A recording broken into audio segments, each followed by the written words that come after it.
Hey everyone, today we're going to make a cute little gingerbread ornament using a piece of beadboard.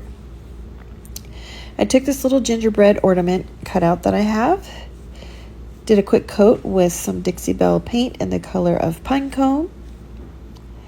Now we're going to use another color from Dixie Belle called drop cloth to do a quick coat of the white portion of our little candy cane. And now we'll use some barn red to make the stripes. Don't worry about your stripes not being perfect, especially if you're going for that, vintagey farmhouse prim look. Either of those, any of those, even the rustic look. You can scuff it up with your sandpaper, your little micro sander, gator tool, whatever you want to call this, and just kind of make it look old and vintage. Once I did that, I took some of my Dixie Belle wax, the best dang wax in the color of brown, and just went around the edges and just made it look old and vintage looking. Now you don't have to have this kind of wax. Any dark brown wax will work. It's just a wax that I have come to like and have been using lately. And you can see I was fumbling with that quite a bit.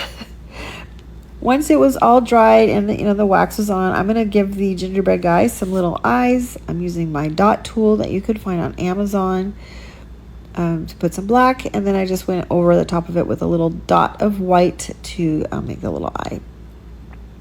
And I'm just using a small scrap of fabric to give him a little scarf. The options are endless, you guys. If you are into complete and to prim, use a different color of fabric for the scarf. Make it meet your likings and what fits your style. I went ahead and put a little bit of glue just to kind of hold that fabric off to the side for that scarf to kind of cover up that little hole, since I'm not hanging him from the holes this time. Attached my little candy cane, added a little piece of greenery and some red twine. Now for the hanger, you guys, I'm just taking a piece of twine, putting some knots on the end, and we're going to use that to kind of anchor it with the glue. So you could see I was trying to decide if I wanted to just go on the front or the back, and I decided the back was best.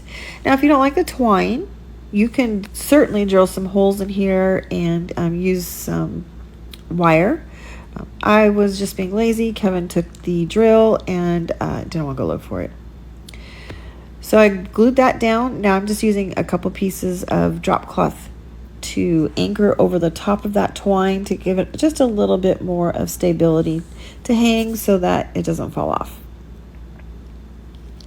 I'm using my little spatula so that I don't burn my fingers.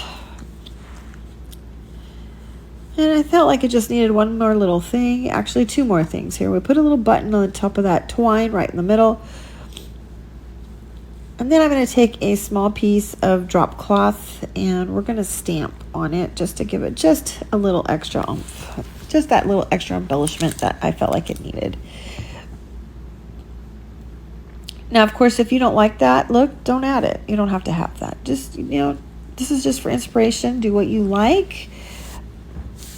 I hope it inspires you. I think it is super darn cute and a good way to use up some little pieces of scrap wood.